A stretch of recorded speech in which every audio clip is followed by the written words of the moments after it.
Dengan iman, ketika diuji, Abraham telah mempersembahkan Ishak. Dia mempersembahkan anak tunggalnya yang telah menerima janji-janji itu pula, yang tentangnya telah dikatakan, di dalam Ishaklah benihmu akan disebutkan. Karena menganggap bahwa Elohim itu sanggup untuk membangkitkan pula dari antara orang mati, dari sanalah juga seraya kiasan dia telah menerimanya kembali. Dengan iman mengenai hal-hal yang akan datang, Ishak memberkati Yakub dan Esau. Dengan iman ketika hampir meninggal, Yakub memberkati masing-masing anak Yusuf dan bersujud pada ujung tongkatnya. Dengan iman ketika hampir meninggal, Yusuf mengingatkan mengenai keluarga Bani Israel. Dia memberi perintah mengenai tulang-tulangnya.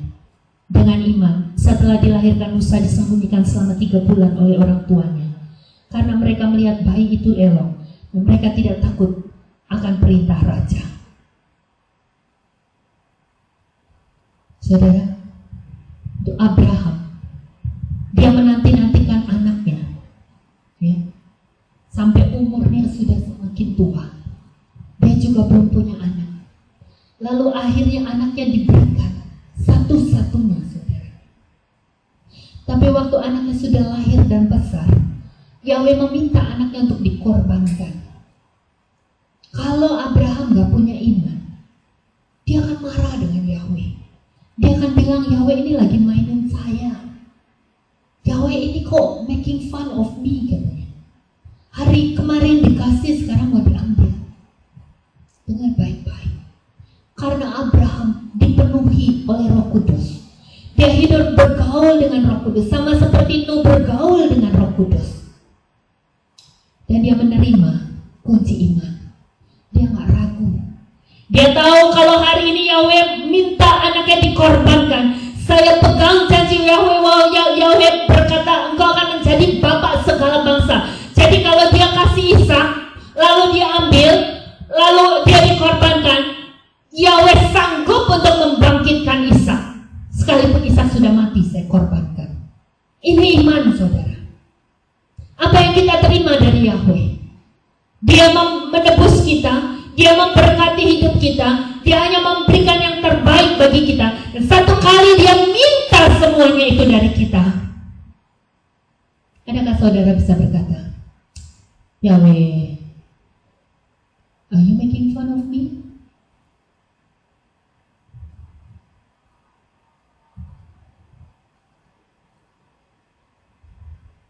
No. Yahweh gak pernah bermain-main dengan kita. Yahweh hanya melakukan yang terbaik di dalam kehidupan saya dan saudara. Ini yang kadang-kadang membuat air mata saya terus mengalir. Saya teringat beberapa hari yang lalu, keluarga saya diizinkan untuk mengalami pencobaan-pencobaan. Diuji, saudara. Ya, ketika saya mengalami pendarahan yang luar biasa selama 8 bulan. Saya tahu, saya bersyukur dia membawa saya untuk mengenal firman. Ya, segala pencobaan boleh berjalan silih berganti di dalam kehidupan kita. Tapi dengan baik-baik berbagi ini, pengenalan akan firman membuat kita terus naik dan bukan turun. Apapun pencobaan dalam hidup kita silih berganti, kita tahu dia sedang membentuk karakter kita. Ini adalah perbuatan iman, saudara. Ya, orang bolak-balik ngambil sesuatu dari rumah kami, dari mobil kami. Ya, kita bilang, Tuhan, kami mau berlari terus. Kami gak mau mundur. Kami gak mau terganggu. Kami mau terus memuji Engkau dalam segala perkara. Kami mau terus katakan Engkau baik, amat baik, Kau luar biasa. Kau tidak pernah salah. Kau tetap Tuhan, Yahweh yang kami sembah. Saudara, ini pribadi yang terus naik dan bukan turun. Dan saya bersuka cita jemaat ini terus bertumbuh ke arah yang sana. Haleluya. Saudara, perhatikan baik-baik. Kita tidak akan pernah menjadi apa yang Yahweh inginkan jika kita tidak menghormati pencurahan Roh Kudus di dalam kehidupan kita. Kita tidak akan pernah menerima kunci iman yang luar Jika kita tidak membiarkan Roh Kudus menjamah dari hari demi hari, dari waktu demi waktu, kita menghormati Dia.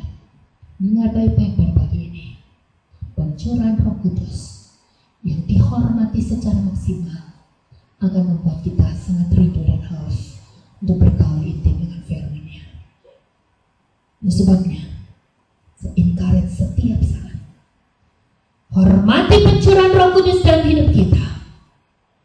Hormati pencurahan Roh Kudus dalam hidup kita, sampai kita bisa menikmati, membaca firman-Nya, merenungkan siang dan malam, melakukannya dalam kehidupan sehari-hari, merupakan manifestasi Roh Kudus di dalam kehidupan orang percaya. Saudara, mari jangan buat dia menjadi sia-sia, mencurahkan Roh Kudus-Nya di dalam kehidupan kita. Peringatan pencurahan Roh Kudus setiap tahun yang kita peringati membuat kita untuk terus memperbaharui komitmen kita, menerima, menghargai pencurahan Roh Kudus dalam hidup kita. Bukan sekedar kita cukup puas menerima baptisan air dan baptisan Roh. Lebih daripada itu, izinkan Dia memanifestasikan pekerjaan Roh Kudus di dalam kehidupan kita sampai hari demi hari.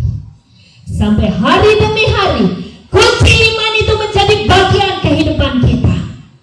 Kita boleh berkata, Roh Kudus, terima kasih untuk pencurahan Roh Kudus-Mu di dalam hidupku. Aku berterima kasih untuk segala perkara yang Kau izinkan dalam hidupku. Aku berterima kasih untuk segala berkat yang Kau alirkan di dalam kehidupanku. Aku tahu berkat-berkat yang indah itu bukan ketika Engkau memberkati kantong-kantongku. Aku tahu berkat yang terbaik itu bukan ketika aku sakit Engkau sembuhkan aku. Tapi aku berkata dengan hatiku yang bersukaria. Ketika aku masuk di dalam pengujian-Mu, aku tetap berkata dengan sukacita, Roh Kudus, terima kasih untuk pembentukan ini. Karena melalui perkara ini, aku tahu Kau sedang menyempurnakan karakterku di hadapan-Mu. Saudara, ini makna bahwa janji Yahweh dalam hidup kita telah dikenapi dengan lebih baik. Engkau akan terus naik dan bukan turun. Apapun pencobaan yang terjadi di dalam kehidupan kita, ketika kita menerima pencurahan Roh Kudus, kita tidak akan mundur, kita tidak akan menjadi lemah, tetapi kita akan semakin kuat, kita semakin bersukacita, kita semakin berapi-api di dalam Dia, kita semakin percaya bahwa aku beriman bukan kepada pribadi yang mati, bukan kepada pribadi yang lumpuh, tetapi aku beriman pada pribadi Maha Pencipta yang Maha Berkuasa, Maha Adil, penuh rahmat, berlimpah kasih, dan segala sumber pengetahuan. Terima pencurahan Roh Kudus dan nikmati kunci iman yang Dia berikan di dalam kehidupan saya dan saudara untuk menjadi pemenang, lebih dari pemenang di sepanjang kehidupan kita. Amin. Bapa Yahweh yang Maha Baik, terima kasih untuk setiap pengajaran-Mu. Terima kasih untuk firman yang luar biasa yang dalam hidup kami. Kami percaya Bapa, Kau ciptakan hidup kami bukan dengan maksud yang buruk atau jahat, tapi Kau menjadikan kami dengan tujuan yang mulia untuk menjadi saksi-Mu yang luar biasa, memberitakan kebenaran firman-Mu, hidup di dalamnya, menjadi saksi yang hidup bagi umat yang Kau kasihi. Bapa, berdoa di dalam nama Yesus Mesias, kami terima pencurahan Roh Kudus-Mu lebih lagi dan lebih lagi di dalam kehidupan kami, sehingga kami boleh menyadari bahwa Engkau telah memberikan kunci iman di dalam sepanjang kehidupan kami untuk membuka pintu-pintu yang tertutup dan menutup pintu-pintu yang terbuka yang akan mencelakakan kami, akan membuat kami jauh daripada Engkau. Pada pagi ini kami berdoa di dalam nama Yesus Mesias, ya urapan-Mu turun untuk setiap jemaat-Mu di tempat ini, memberkati setiap kami dengan urapan imamat rajani, sehingga ketika Engkau membentuk hidup kami, mengajar hidup kami tidak akan pernah malu untuk memberitakan kebenaran firman-Mu dan berdoa bagi jiwa-jiwa yang Kau kasihi, sampai semakin banyak orang boleh melihat bahwa Engkau tidak pernah meninggalkan ciptaan-Mu, Engkau tidak pernah membiarkan ciptaanmu berlari ke sana kemari dengan pengajaran yang tidak Engkau kehendaki. Kami berdoa di dalam nama Yesus Mesias, sumber pengetahuan untuk kembali kepada kebenaran firman-Mu menjadi bagian kehidupan jemaat-Mu. Sehingga ketika kami memiliki hubungan yang intim dengan Engkau, kami tidak perlu mengandalkan pengajaran dari orang lain. Kami boleh menerima pengajaran itu dari diri-Mu sendiri. Sehingga kami boleh mengenal Engkau melalui persekutuan yang intim dengan Engkau.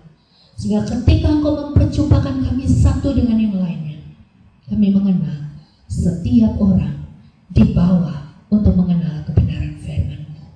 Setiap orang akan diberikan satu perasaan, satu perkataan, satu sepenanggungan, satu pengetahuan yang benar akan Engkau.